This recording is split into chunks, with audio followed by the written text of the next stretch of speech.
আচ্ছা দেখো, আমরা এই যে কোশ্চেনটা যেটা করবো খুবই ইজি কোশ্চেন। এটা দেখো, এটা কি বলছে, বুয়েট 2-3 সালে আসছে। বলছে নিচের উত্তরগুলি থেকে 20% সোডিয়াম কার্বনেট দ্রবণের সঠিক মোলারিটি নির্ণয় চিহ্নিত করো। ঠিক আছে, দেখো 20%-এর পরে যেহেতু কোনো কিছু ইন্ডিকেট করার নাই, তার মানে কি বোঝাইতেছে বলো তো? W/V। ঠিক আছে, যেহেতু কিছু উল্লেখ করা নাই তার মানে কি W/V। এটাকে আমি যদি প্রকাশ করতে চাই তার মানে এখানে বোঝাচ্ছে 100 মিলিলিটার দ্রবণে আছে 20 গ্রাম। তাহলে আমাদের বের করতে হবে কি 1000 মিলিলিটার দ্রবণে কতটুকু আছে? 20 গুণন 1000 ডিভাইডেড কি গ্রাম। ঠিক আছে, তার মানে 20 গুণন 10 গ্রাম। ঠিক আছে, এখন দেখো আমরা মোলারিটির সংজ্ঞা থেকে জানি যে 1 লিটার দ্রবণে কত মোল দ্রবীভূত থাকে। যেহেতু গ্রাম পাইছি মানে ভর পাইছি, ভরকে কিসে কনভার্ট করতে হবে? মোল নাম্বারে কনভার্ট করতে হবে। আর মোল নাম্বারে কনভার্ট করতে হলে কি করতে হবে? আণবিক ভর দিয়ে ভাগ দিতে হবে। জাস্ট এটাকে আমি মোলারিটিতে বের করি। এস ইকুয়াল টু হবে কি 20 গুণন 10 ডিভাইডেড কি বলতো?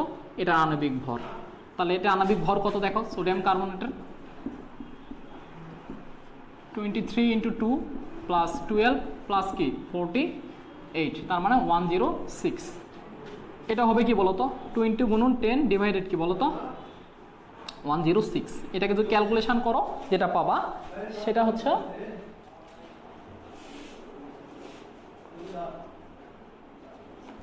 1.88। ঠিক আছে, তার অ্যান্সার কত? এটা। কিন্তু এখন ভালো করে খেয়াল করে দেখো, এটা তো জাস্ট ভেঙে দেখালাম, কিন্তু একটা শর্টকাট তো আছে। যদি শতকরা আকারে প্রকাশ থাকে, শতকরা W/V আকারে প্রকাশ করে থাকে, তাহলে সেইটার মোলারিটি নির্ণয় করার জন্য মানে শতকরা থেকে মোলারিটি কনভার্ট করার জন্য দেখো সহজ একটা সূত্র আছে। সেই সূত্রটা কি দেখো, মোলারিটি S ইকুয়াল টু কি হবে 10x ডিভাইডেড কি m। এই এক্সটা হচ্ছিল কত পার্সেন্ট, মানে কত পার্সেন্ট। একটু ভালো করে খেয়াল করে দেখো যে এই সূত্রটা কিন্তু তাই আসে, 20% ছিল। এটাকে আমি যদি সূত্র এরকম ফালাই 10x ডিভাইডেড কি m, তাই না? তাহলে দেখো এটা যে সূত্র ফালাই মানে এই সূত্রটা কি ছিল 10x/m। তাহলে এখানে কি হবে দেখো, 10x এর ভ্যালু কত বলো তো 20%, তার মানে কি 20, আর m এর ভ্যালু কত 106। দেখো এইটার এইটা কি সেম, তার মানে আমার এত কিছু করার আসলে দরকার নাই। শতকরা আকার যে W/V আকারে থাকে সেটাকে যদি আমি মোলারিটিতে কনভার্ট করতে চাই, জাস্ট এই সূত্রটা বসাবো 10x ডিভাইডেড কি m। দেখো এটা কীভাবে পাইছি আমি কিন্তু দেখাইছি, এটা কীভাবে পাইছি আমি। জাস্ট এক্স এর ভ্যালু বসাবা কি বলতো শতকরা পার্সেন্ট, আর এম এর ভ্যালু বসাবা যেই পদার্থ দেওয়া থাকবে সেই পদার্থের আণবিক ভর। ঠিক আছে, আচ্ছা আমরা এখন পরের ম্যাথটা শুরু করি। ঠিক আছে, দেখো পরের নাম্বার ম্যাথটা আসছে বুয়েট 14 মানে বুয়েট 14-15। ঠিক আছে, বুয়েট 14-15-তে আসছে, খুব ইজি একটা ম্যাথ। এই ম্যাথটাতে কি বলছে আমরা একটু দেখার ট্রাই করি। বলছে 37 গ্রাম নাইট্রিক অ্যাসিডকে 400 মিলিলিটার পানিতে দ্রবীভূত করা হলো। মোলারিটিতে এই দ্রবণের ঘনমাত্রা কত হবে? ঠিক আছে, এখন বলছে মোলারিটিতে এই দ্রবণের ঘনমাত্রা বের করতে বলছে। তারপরে বলছে আর কি পরিমাণ এই দ্রবণে পানি যোগ করলে এর ঘনমাত্রা 0.1 হবে। পানি যোগ করলে এর ঘনমাত্রা 0.1 মোল পার লিটার হবে। এখন আসো খুবই ইজি একটা ম্যাথ, এটা একটু সলভ করার ট্রাই করি। ভর কত ছিল দেখো তো, ভর ছিল ডব্লু দেওয়া ছিল কত 37 গ্রাম। আয়তন ভি দেওয়া ছিল মিলিলিটারে, আমরা লিটার নিব কারণ মোল পার লিটারে নিব, মানে 400 গুণন 10⁻³ লিটার। ঠিক আছে, এখন দেখো আমরা ঘনমাত্রা সমান কি জানি বলো তো, মোল ডিভাইডেড কি আয়তন। এই মোলের বিভিন্ন সূত্র আছে, কিন্তু এখানে যেহেতু বস্তুর ভর দেওয়া আছে আমরা কি করবো বলো তো W/m এর সূত্রটা মানে অ্যাপ্লাই করব। তাহলে কি করবো আমরা এখানে W/m ডিভাইডেড কি ভি। ঠিক আছে, W কত দেওয়া আছে দেখো তো 37 গ্রাম, W দেওয়া আছে 37 গ্রাম, আর নাইট্রিক অ্যাসিডের আণবিক ভর বের করতে হবে আমাদের। দেখো নাইট্রিক অ্যাসিডের আণবিক ভর যদি আমি বের করি তাহলে কত আসবে, তোমার আসবে HNO3, তার মানে 1 + 14 + 48, তার মানে 63। ঠিক আছে, তাহলে আমি কি করব দেখো এখানে জাস্ট মানটা বসাই দিব। তার মানে তোমার 37 ডিভাইডেড 63, আর আয়তন আমি লিটারে বসাবো মোল পার লিটার 400 গুণন 10⁻³ আমি যদি এটাকে ক্যালকুলেশন করি যে মানে যে ভ্যালুটা আমি পাবো সেই ভ্যালুটা হচ্ছে না 0.15 মোল পার লিটার। তার মানে এই যে নাইট্রিক অ্যাসিড দ্রবণ আছে সেই দ্রবণের তোমার ঘনমাত্রা আমি বের করে ফেলছি। তারপরে বলছে যে এই দ্রবণের ঘনমাত্রা তো বের করলাম, তারপর আর কি পরিমাণ মানে পানি যোগ করলে এর ঘনমাত্রা 0.1 মোল পার লিটার হবে। দেখো প্রথমে তুমি কি করছো, একটা দ্রবণ নিছো, ঠিক আছে, একটা মানে পাত্র নিছো, এর মধ্যে কতটুকু নিছো দেখো, পানি নিছো কতটুকু, পানি নিছো 400 ml, 400 ml, ঠিক আছে। তারপরে তুমি কি করছো, 37 গ্রাম নাইট্রিক অ্যাসিড এখানে কি করছো, যোগ করছো। যখন এখানে যোগ করে ফেলছো তখন তুমি এই দ্রবণের যে ঘনমাত্রা হবে সেই ঘনমাত্রা বের করে ফেলছো। দেখো এই দ্রবণের ঘনমাত্রা কত হয়ে গেছে, 0.15 মোল পার লিটার। এখন তোমাকে যেটা করতে বলছে দেখো ভালো করে, যে এই দ্রবণের ঘনমাত্রা কমায় 0.1 করতে হবে, তার মানে ডেসিমোলার দ্রবণে তোমাকে কি করতে হবে, কনভার্ট করতে হবে। এখন বলছে কতটুকু পানি এই দ্রবণে আরো যোগ করতে হবে, ঠিক আছে। ভালো করে খেয়াল করে দেখো, যেহেতু পানি যোগ করবা তার মানে এই দ্রবণ থেকে তুমি দ্রব কি করবা না, আর উঠাবা না, ঠিক আছে। তার মানে দ্রবণের মোল সংখ্যা কি সমান, মোল সংখ্যা কি সমান। এই দ্রবণের মোল সংখ্যা যেটা হবে, এই দ্রবণের ঘনমাত্রা কত ছিল, 0.15 মোল পার লিটার, পরবর্তীতে ঘনমাত্রা করবা কত বলো তো, 0.1 মোল পার লিটার, তখনও মোল সংখ্যা কি থাকবে, একই থাকবে। আমরা মোল সংখ্যা সমান কি জানি বলো তো, এস ভি। তাহলে প্রথমটাকে আমি কি বলতে পারি বলো তো, S1 V1, দ্বিতীয়টা হবে কি S2 V2। আমরা এই ফর্মুলাটা কি করবো এখানে অ্যাপ্লাই করব। দেখো এই ফর্মুলাটা কেমন ছিল, V1 S1 ইকুয়াল টু কি V2 S2। প্রথমে আয়তন কত ছিল 400 লিটারে, যদি নেই মানে লিটার নিলাম না, কারণ এই পাশে তো আয়তন আসবে একটা, কাটাকাটি চলে যাবে, এটা মিলিলিটার, ঠিক আছে। ঘনমাত্রা ছিল 0.15 মোল পার লিটার। এই পাশে আয়তন কত তোমাকে বের করতে হবে, আর S2 কত বলতে মানে কত করতে বলছে বলো তো, 0.1 মোল পার লিটার করতে বলছে, ঠিক আছে। এটা যদি ক্যালকুলেশন করো ভিটুর ভ্যালু পাবা 600 মিলিলিটার। তার মানে এই দ্রবণে যদি 600 মিলিলিটার পানি থাকে তাহলে তুমি কি পাবা, এই দ্রবণের ঘনমাত্রা 0.1 মানে মোল পার লিটার পাবে। এখন বলছে এই দ্রবণে কি পরিমাণ পানি যোগ করলে 0.1 মোল পার লিটার হবে। তারা দেখো আগে পানি ছিল কত 400 মিলিলিটার, এখন পানি থাকতে হবে কত মিলিলিটার বলো তো, 600 মিলিলিটার। তার মানে এক্সট্রা, এই যে তোমার এক্সট্রা কত বলো তো, এক্সট্রা হচ্ছিল 600 মাইনাস তোমার 400, তার মানে 200 মিলিলিটার পানি তোমাকে এক্সট্রা যোগ করতে হবে, ঠিক আছে। আচ্ছা এখন দেখো আমরা যে ম্যাথটা করবো সেটা আসছিল বুয়েট 14-15তে, ঠিক আছে। ইজি ম্যাথ, জাস্ট একটু বুঝতে হবে তোমাকে। বলছে একটি বিদ্যুৎ কেন্দ্রের মানে বিদ্যুৎ শক্তি কেন্দ্রের বার্ষিক 2.5% রম্বিক সালফার সম্বলিত 3.1 গুণন 10⁷ কেজি কয়লা পুরানো হয়, ঠিক আছে। মানে বলছে একটা বিদ্যুৎ কেন্দ্রে তোমার কয়লা পুরানো হয়, সে কয়লার মধ্যে কি আছে, সালফার আছে। সালফার কত পার্সেন্ট আছে, 2.4% সালফার আছে, সেটা বলে দিছে। এখন বলছে এসটিপিতে উৎপন্ন মানে সালফার ডাইঅক্সাইড গ্যাসের আয়তন নির্ণয় করো। আচ্ছা এখন দেখো কয়লা আছে কতটুকু, মানে কয়লা আছে কতটুকু দেখো তো, কয়লা আছে, আমি একটু ভাঙ্গায় লিখতেছি যাতে করে তুমি ভালো মতো বুঝতে পারো, 3.1 গুণন 10⁷ কেজি। এখন বলছে যে এই কয়লার ভিতরে 2.4% কি আছে, রম্বিক সালফার আছে, ঠিক আছে। তাহলে সালফার কতটুকু আছে সেটা বের করে নেই। তার মানে সালফার আছে তোমার কয়লার পরিমাণে 2.4%, মানে 2.4 ডিভাইডেড 100 কেজি আকারে ছিল, তার মানে কেজি ইউনিটে ছিল, কেজি ইউনিট বসাই দাও, যে মানটা আসবে 744.10⁻³ কেজি। তো আমি এটাকে গ্রামে কনভার্ট করলে আসবে 744 গুণন 10⁶ গ্রাম, ঠিক আছে।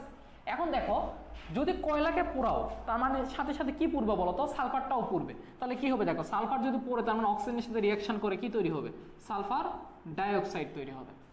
তাহলে এখন দেখো এসটিপিতে 1 মোল সালফার থেকে 1 মোল কি তৈরি হচ্ছে বলো তো, সালফার ডাইঅক্সাইড তৈরি হচ্ছে।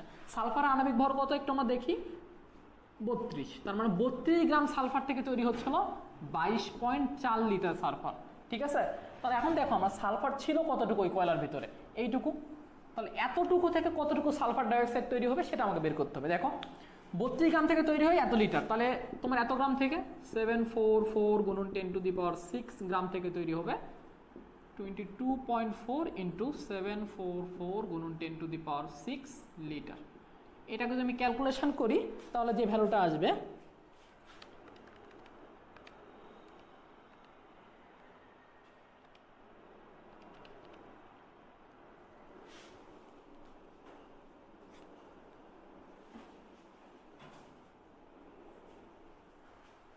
আচ্ছা আমি একটা জিনিস ভুল লিখছি, ঠিক আছে। দেখো 32 গ্রাম থেকে তো তৈরি হয় কি এতটুকু, ঠিক আছে। তাহলে এত গ্রাম থেকে তৈরি হবে কি বলো, 32টা ভাগ আকারে যাবে না, দেখো 32টা ভাগ আকারে দেবে, ঠিক আছে, মানে 32 গ্রাম থেকে তৈরি হয় কত 22.4 লিটার, তাহলে 1 গ্রাম থেকে তৈরি হবে কত, দেখো 1 গ্রাম থেকে তৈরি হবে 22.4 ডিভাইডেড কি 32 লিটার, আর এত গ্রাম থেকে তৈরি হবে কি এত লিটার, ঠিক আছে। তাহলে অ্যান্সার আসবে 520.8 গুণন 10⁶ লিটার। আচ্ছা, আমরা পরের ম্যাথটা শুরু করি। দেখো এই পরের ম্যাথটা বইয়ের 14-15তে আসছে, ঠিক আছে, এই পরের ম্যাথটা বইয়ের 14-15তে আসছে। কোশ্চেনে কি বলছে আমরা দেখা ট্রাই করি। বলছে 15.82 গ্রাম ভেজালযুক্ত ক্যালসিয়াম কার্বনেট হাইড্রোক্লোরিক অ্যাসিডের সঙ্গে বিক্রিয়া করে 37°C তাপমাত্রা ও 750 মিলিমিটার মার্কারি চাপে 2.53 মানে ডেসিমিটার কিউব, মানে কি আলটিমেটলি কি লিটার না, আমি আগে বলছি কিন্তু, ঠিক আছে। আচ্ছা, কার্বন ডাইঅক্সাইড উৎপন্ন হয়, ওই ক্যালসিয়াম কার্বনেটে ভেজালের পরিমাণ নির্ণয় করো। এখন আসো ভালো করে খেয়াল করে দেখি যে ক্যালসিয়াম কার্বনেট কার সাথে বিক্রিয়া করবো বলো তো, হাইড্রোক্লোরিক অ্যাসিডের সাথে বিক্রিয়া করবে। যদি বিক্রিয়া করে কি উৎপন্ন হবে, ক্যালসিয়াম ক্লোরাইড প্লাস পানি প্লাস কার্বন ডাইঅক্সাইড। দেখো সমতা করলে এখানে কত আসবে, 2 আসবে, ঠিক আছে। এইখান থেকে দেখা যাচ্ছে এর আণবিক ভর কত, দেখো তো 40 12 48, তার মানে কি 100, এর আণবিক ভর কত 100, ঠিক আছে। এইখান থেকে তৈরি হচ্ছে কি 1 মোল, তার মানে 1 মোলের আয়তন কত 22.4 লিটার, ঠিক আছে। এই যে 1 মোল ক্যালসিয়াম কার্বনেট থেকে 1 মোল carbon dioxide, that means 22.4 litre carbon dioxide তৈরি হচ্ছে। এটা কোন কন্ডিশনে বলো তো, আদর্শ তাপমাত্রা এবং চাপে, তার মানে এসটিপি কন্ডিশনে। তাহলে এসটিপি কন্ডিশন মানে কত বলো তো, 0°C আর 1 অ্যাটমসফিয়ার চাপ। 1 অ্যাটমসফিয়ারকে যদি মিলিমিটার নেই তাহলে সেটা হবে কত 760 মিলিমিটার চাপে, ঠিক আছে। কিন্তু এইখানে যে আয়তনটা দেওয়া আছে সেটা কোন আয়তনে দেওয়া আছে বলো তো, তোমার 37 ডিগ্রিতে আছে আর 750 মিলিমিটার চাপে দেওয়া আছে। আমি এই আয়তনটাকে কিসে কনভার্ট করবো বলো তো, এসটিপিতে কত আয়তন হবে সেটা কনভার্ট করবো। তাহলে আমি কোন সূত্র এখানে অ্যাপ্লাই করবো, তোমার সমন্বয় সূত্রে অ্যাপ্লাই করবো। দেখো সমন্বয় সূত্র কি ছিল, P1V1/T1 equal to P2 V2/T2। দেখো প্রথমে যেটা দেওয়া ছিল সেটা হচ্ছিল আমার কি আদর্শ কন্ডিশনে নাই, নির্দিষ্ট একটা তাপমাত্রায়, তার চাপ কত ছিল 750 মিলিমিটার চাপ, তারপরে আয়তন কত ছিল 2.53 লিটার, টেম্পারেচার ছিল কত 37 ডিগ্রি, তার মানে তোমার 310 কেলভিন, ঠিক আছে, 310 কেলভিন ইকুয়াল টু কি হবে দেখো P2 মান, মানে আদর্শ কন্ডিশন আমরা কি করতে চাই, এই আয়তনটাকে বের করতে চাই। তা আদর্শ কন্ডিশনে চাপ কত 1 অ্যাটমসফিয়ার, যেহেতু এই পাশে আমি মিলিমিটারে চাপ নিছি, এই পাশে আমি কি নিব মিলিমিটারে চাপ নিব, ঠিক আছে। তাহলে মিলিমিটারে চাপ কত 760 মিলিমিটার, 760। আয়তনটা আমাকে বের করতে হবে, টেম্পারেচার কত 0 ডিগ্রি মানে 273 কেলভিন, ঠিক আছে। আমি যদি ক্যালকুলেশন করি ভি এর যে ভ্যালুটা পাবো,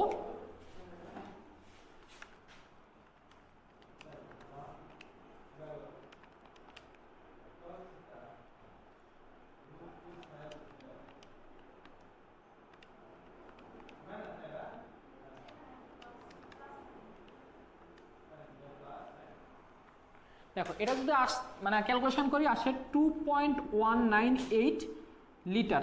এটা যেটা আমি পাইছি সেটা কি বলতো আদর্শ কন্ডিশনে। এখন ভালো করে খেয়াল করে দেখো যে আদর্শ কন্ডিশনে বা এসটিপিতে এত লিটার তোমার কার্বন ডাইঅক্সাইড তৈরি করতে ক্যালসিয়াম কার্বনেট লাগে কত গ্রাম 100 গ্রাম, মানে 22 এটা উল্টা বলছি 22.4 লিটার তোমার হচ্ছে হলো লিটার মানে কার্বন ডাইঅক্সাইড তৈরি করতে ক্যালসিয়াম কার্বনেট লাগে কত 100 গ্রাম। তাহলে আমি দেখবো যে এত লিটার কার্বন ডাইঅক্সাইড তৈরি করতে ক্যালসিয়াম কার্বনেট লাগবে কতটুকু, ঠিক আছে।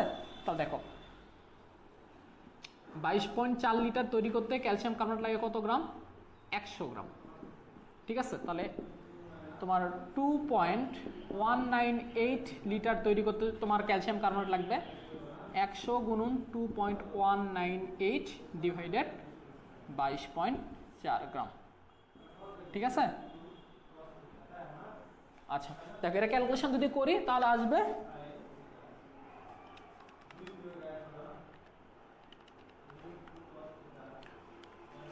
9.815 গ্রাম, 9.815 গ্রাম। তার মানে এখানে ভালো করে খেয়াল করে দেখো প্রথমেই বলছিল যে ভেজালযুক্ত ক্যালসিয়াম কার্বনেট, ভেজালযুক্ত ক্যালসিয়াম কার্বনেট, আর ভেজালযুক্ত ক্যালসিয়াম কার্বনেটে শুধুমাত্র বিক্রিয়া করবে কে বলতো, যে বিশুদ্ধ ক্যালসিয়াম কার্বনেট আছে সেটাই কি করবে বিক্রিয়া করবে। দেখো তার মানে এতটুকু থেকে তুমি কি পাইছো, মানে কার্বন ডাই অক্সাইড পাইছো, তার মানে এইটুকু পরিমাণ কি বলতো এতটুকুর মধ্যে বিশুদ্ধ। তাহলে ভেজাল কতটুকু ছিল, তার মানে কি সিম্পলি এইখান থেকে এটা যদি বিশুদ্ধটা বাদ দেই, মানে মোট থেকে বিশুদ্ধ যদি বাদ দেই, তাহলে আমি পাবো কি ভেজালের পরিমাণ। তাহলে দেখো ভেজালের পরিমাণ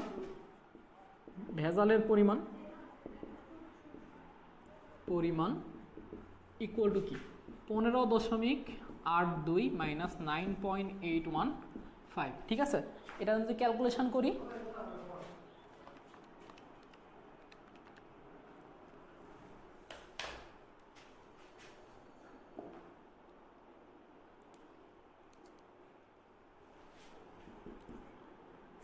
একদম রাউন্ড ফিগার লিখলে 6 গ্রাম। আচ্ছা দেখো আমরা এখন পরের কোশ্চেনটা সলভ করি। ঠিক আছে, এই কোশ্চেনে কি বলছে যে 10 গ্রাম অবিশুদ্ধ একটি পানির নমুনা বিশ্লেষণ করে 10 মিলিগ্রাম অপদ্রব্য পাওয়া গেল। মানে অপদ্রব্য পাইছে কতটুকু, 10 মিলিগ্রাম। নমুনাটিতে কত অণু বিশুদ্ধ পানি আছে। কোশ্চেনটা আসছে বুয়েট 13-14 সালে। ঠিক আছে, খুব ইজি একটা কোশ্চেন, জাস্ট একটু দেখো। তোমাকে বলছে যে একটা পানির নমুনা নিছে। ঠিক আছে, একটা কি করছে, মানে পানির নমুনা নিছে। ঠিক আছে, একটা কি করছে তোমার পানির নমুনা নিচ্ছে। চিন্তা করো যে এখানে পানির নমুনা নিচ্ছে, এই পানির নমুনার পরিমাণ দেওয়া ছিল 10 গ্রাম। এটা কি ছিল, অবিশুদ্ধ ছিল। এখন তারপরে কি পাইছো বলতো, বিশ্লেষণ করে পাইছো কি 10 মিলিগ্রাম পাইছো কি বলতো তোমার অপদ্রব্য। 10 মিলিগ্রাম তুমি কি পাইছো, অপদ্রব্য পাইছো, অপদ্রব্য। তার মানে এইটা কি বলতো আমার ভেজাল, এটা আমার কি বলতো ভেজাল।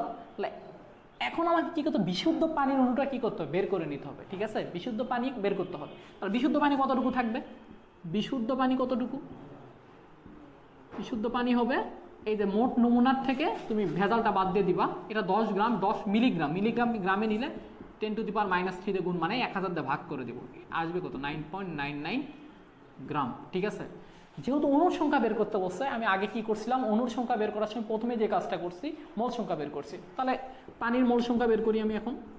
পানির মোল সংখ্যা বের করার জন্য সিম্পলি পানির এই ভরটাকে আমি পানির আণবিক ভর দিয়ে ভাগ করে দেব। ঠিক আছে, এটা তো ভাগ করে দেই, যেটা আসবে 0.555 মোল।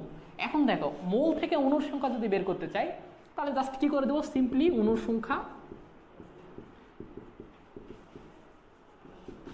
0.555 ইন্টু 6.02 গুণন 10⁻23। আগে বলছিলাম মোল থেকে অণুর সংখ্যা বের করার জন্য প্রথমে তুমি কি করে দিবা, জাস্ট অ্যাভোগাড্রোর সংখ্যা গুণ করে দেবো। তো গুণ করলে কত আসে দেখি আমরা।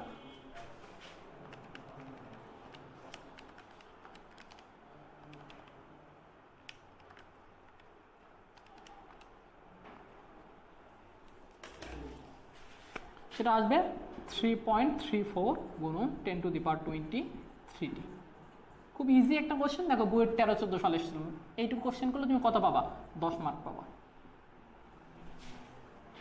আচ্ছা আমরা এখন দেখো ইজি একটা প্রবলেম সলভ করবো, বাট একটু ট্রিকি, ভালো করে খেয়াল করবা। 9-10 যে কনসেপ্টটা ছিল যৌগের রাসায়নিক সংযুক্তি নির্ণয়, এই কনসেপ্টটা যার ভালো করে জানা আছে তার কাছে এই অঙ্কটা আসলে কিছুই না। ঠিক আছে, দেখো এখানে কি বলছে, একটা ধাতুর অক্সাইড আছে।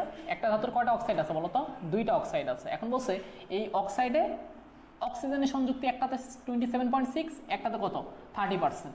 ঠিক আছে, তারপর বলছে প্রথম অক্সাইড আবার রাসায়নিক সংকেত দেওয়া আছে M3O4। তার মানে এখানে বোঝা যাচ্ছে কি M3O4 প্রথম অক্সাইডের সংকেত যদি হয়, তাহলে এমটা হচ্ছে হলো কি ওই ধাতুর প্রতীক। ঠিক আছে, এমটা হলো ওই ধাতুর প্রতীক। এখানে যদিও তোমার সরাসরি কোনো মৌলের নাম উল্লেখ করে নাই, জাস্ট একটা প্রতীক দিয়ে বুঝাইছে এম। ঠিক আছে, এখন বলছে দ্বিতীয় অক্সাইডের রাসায়নিক সংকেত তোমাকে বের করতে হবে। এটা আসলে চুয়েট 13-14 সাল। এখন দেখো প্রথম অক্সাইডের রাসায়নিক সংকেত দেওয়া আছে, এখানে তোমার অক্সিজেন কত দেওয়া আছে দেখো তো 27.6%। দেখো এই যৌগে অক্সিজেন আর ওই ধাতু ছাড়া অন্য কোনো পরমাণু নাই। তার মানে যে সংযুক্তিটা 100% বের করবা পুরোটাই কি তার হবে বলো তো, এই ধাতুর হবে আর হচ্ছে কি অক্সিজেনের হবে। তাহলে যদি আমার অক্সিজেনের সংযুক্তি দেওয়া থাকে, তাহলে আমি অটোমেটিক্যালি কি করতে পারবো, ধাতব এই যে ধাতব পরমাণুর সংযুক্তি এই যৌগে আমি বের করে নিতে পারি। তাহলে এই ধাতব পরমাণুর সংযুক্তি বা ধাতব পরমাণুর সংযুক্তি হবে, পরমাণুর সংযুক্তি হবে 100 মাইনাস 27.6%, তার মানে 72.4%। ঠিক আছে, এখন দেখো এইটা হচ্ছে ধাতব পরমাণুর সংযুক্তি। তাহলে ধাতব পরমাণুর সংযুক্তি যদি আমার জানা থাকে, তাহলে আমি এই ধাতব পরমাণুর আণবিক ভরটাও কি করতে পারি, বের করতে পারি। দেখো আমি যদি ধরি ধাতব পরমাণুর আণবিক ভর, ধাতব পরমাণুর আণবিক ভর ইকুয়াল টু ধরি আমি একটা ওয়াই। ঠিক আছে, দেখো এখন ধাতব পরমাণু সংযুক্তি দেওয়া ছিল 72.4%। ধাতব পরমাণু সংযুক্তি যখন বের করতাম তখন দেখতাম কি এই যৌগের ধাতু কতটুকু আছে ডিভাইডেড কি যৌগের মোট আণবিক ভর। দেখো এখানে ধাতব পরমাণু আছে কয়টা, 3টা, তাহলে 3 গুণন ধাতব পরমাণুর পারমাণবিক ভর বা আণবিক ভর, কারণ ধাতুর যেটাই পারমাণবিক ভর সেটাই কি আণবিক ভর।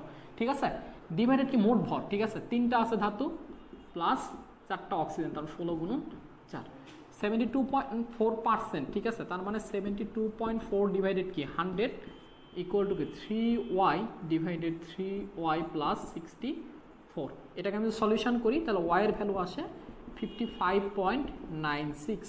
দ্যাট মিনস এই ধাতব পরমাণুটার পারমাণবিক ভর বা আণবিক ভর যেটাই বলো না কেন সেটা হবে কত 55.96। এখন তোমাকে বলছে দ্বিতীয় অক্সাইডের রাসায়নিক সংকেত বের করতে হবে। আমি ধরলাম দ্বিতীয় অক্সাইডের রাসায়নিক সংকেত MOX। ঠিক আছে, এখন আমাকে AX এর ভ্যালুটা বের করতে হবে। কি করতে হবে, এক্স এর ভ্যালুটা বের করতে। এখন দ্বিতীয় অক্সাইডের অক্সিজেন আছে কত পার্সেন্ট, 30%। তাহলে দেখো 30% অক্সিজেন যদি থাকে তাহলে অক্সিজেনের সংযুক্তি যদি বের করতে চাই তাহলে অক্সিজেনের কতটুকু আছে সেইটা ডিভাইডেড মোট ভর। অক্সিজেন আছে কতটুকু বলো তো, 16 ইন্টু এক্স। আমি জানি না এক্স এর ভ্যালু কি, আমি জানি না। ঠিক আছে, এক্স এর ভ্যালু আমি জানি না, কারণ কয়টা পরমাণু অক্সিজেন আছে আমি কি জানি না, আমি ধরে নিয়েছি এক্স। তারপরে কি করবো, মোট ভর। এইটা কি ধাতু না, তাহলে ধাতুর পারমাণবিক ভর বসাও। কত পাইছিলাম আমরা আগে 55.96 প্লাস এক্স গুণন 16। ঠিক আছে, এখন দেখো এইখান থেকে 30 ডিভাইডেড কি 100 ইকুয়াল টু কি 16x ডিভাইডেড 55.96 প্লাস 16x। এইখান থেকে যদি x এর ভ্যালু আমি বের করি সেটা আসবে x ইকুয়াল টু 1.5। তার মানে ধাতুটার ধাতব অক্সাইডটার সংকেত হবে হলো MO 1.5। আমি জানি যে এইখানে কি থাকতে পারবে না বলতো, কোনো ভগ্নাংশ থাকতে পারে না। তার মানে এটাকে আমার পূর্ণ সংখ্যায় রূপান্তর করে নিতে হবে। যদি এটাকে পূর্ণ সংখ্যায় রূপান্তর করে নিই তার মানে কি করতে হবে বলতো, 2 দিয়ে গুণ করতে হবে। 2 দিয়ে গুণ করলে কত আসবে M2O3। তার মানে দ্বিতীয় অক্সাইডটা রাসায়নিক সংকেত হবে M2O3। আচ্ছা, আমরা এখন এই কোশ্চেনটা সলভ করি। ঠিক আছে, দেখো এই কোশ্চেনটা আসছিল বুয়েট 10-11-তে। আর এই কোশ্চেনটা বলছে এক টুকরা সাদা ফসফরাস যার পারমাণবিক ভর কত 31 বাতাসে নিক্ষেপ করা হলো। এই ঘটনার উপর ভিত্তি করে নিচের প্রশ্নগুলোর উত্তর দাও। 1 নাম্বার যেটা বলছে বাতাসে ঘটমান রাসায়নিক বিক্রিয়াটি বিক্রিয়ক এবং উৎপাদের ভৌত অবস্থা সহ লিখো। 2 নাম্বার বলছে উৎপাদের পরিমাণ ছিল 2.84 গ্রাম এবং বাতাসে কি পরিমাণ ফসফরাস নিক্ষেপ করা হয়েছিল, আর বলছে কত মোল ফসফরাস নিক্ষেপ করা হয়েছিল। দেখো একটু আমরা বোঝার ট্রাই করি, সেটা হচ্ছে হলো কি যে আমি যদি কি করি যে প্রথমটা সলভ করতে পারি দ্বিতীয়টা সলভ করা কোনো ব্যাপারই না। দেখো ফসফরাস অক্সিজেনের সাথে বিক্রিয়া করে 2টা অক্সাইড তৈরি করতে, কারণ ফসফরাসের অক্সাইড করা দেখো তো P2O3 একটা আর P2O5 একটা। ঠিক আছে, একটা হচ্ছে ফসফরাস পেন্টা অক্সাইড, একটা কি ট্রাই অক্সাইড। এখন দেখো আমরা জানি যে ফসফরাস যদি পর্যাপ্ত অক্সিজেনের সাথে বিক্রিয়া করে তাহলে পেন্টা অক্সাইড তৈরি করে। ঠিক আছে, এখন দেখো যখন ফসফরাসটাকে উপরে নিক্ষেপ করছো বাতাসে তো অক্সিজেনের অভাব নাই, আছে, তার মানে বাতাসে পর্যাপ্ত পরিমাণ অক্সিজেন আছে, এইটা তোমাকে বুঝতে হবে। ঠিক আছে, তার মানে অনেকে লিখতে পারে এটা লিখবো না এটা লিখবো, কারণ দুইটার মধ্যে যে কোনো একটা তো হবেই, তাই কিনা। তোমাকে এটা বুঝতে হবে বাতাসে পর্যাপ্ত অক্সিজেন আছে, আর পর্যাপ্ত অক্সিজেনের সাথে ফসফরাস বিক্রিয়া করে যেটা তৈরি করে সেটা কি বলতো, ফসফরাস পেন্টা অক্সাইড। আচ্ছা দেখো ফসফরাস কার সাথে বিক্রিয়া করবে, অক্সিজেনের সাথে বিক্রিয়া করবে, তৈরি হবে কি বলতো, phosphorus penta oxide. Phosphorus penta oxide. তারপরে কোশ্চেনে যেটা বলছে আমাদের সেটা একটু বুঝতে হবে আমাদের। ঠিক আছে, যেটা লিখছে সেটা আমাদের কি করতে হবে, একটু বুঝতে হবে। দেখো ফসফরাসটা আমরা কি করছি বলতো, কঠিন অবস্থায় কি করছি, বাতাসে নিক্ষেপ করছি না, কঠিন অবস্থায় কি করছি, নিক্ষেপ করছি। আর বাতাসে অক্সিজেন যেটা ছিল সেটা কি গ্যাস আকারে ছিল না, তাহলে ভৌত অবস্থা যদি লিখি তাহলে এটা কি সালফার, মানে ফসফরাস সলিড, আর এটা কি বলতো গ্যাস। আর যে ফসফরাস পেন্টা অক্সাইড যেটা তৈরি করবে সেটার ভৌত অবস্থাও কিন্তু গ্যাস। ঠিক আছে, তার মানে আমার ভৌত অবস্থা সহ বিক্রিয়াটি লেখা হয়ে গেছে। আর এই যে 1 নম্বর সলভ, 2 নম্বর আমি এখন সলভ করবো। দেখো উৎপাদের পরিমাণ ছিল কি 2.84 গ্রাম।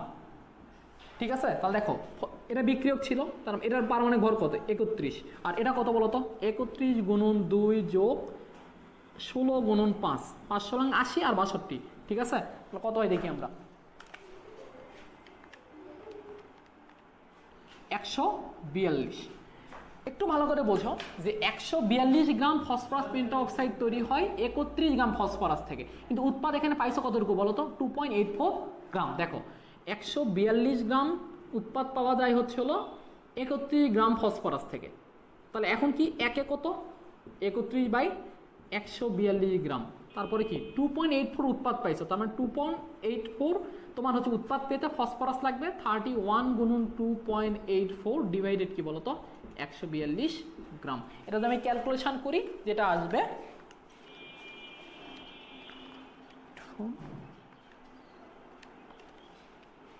দেখো, এটা ক্যালকুলেশন করলে আসে 0.62 গ্রাম। তার মানে তুমি বাতাসে নিক্ষেপ করছো কতটুকু ফসফরাস বলো তো?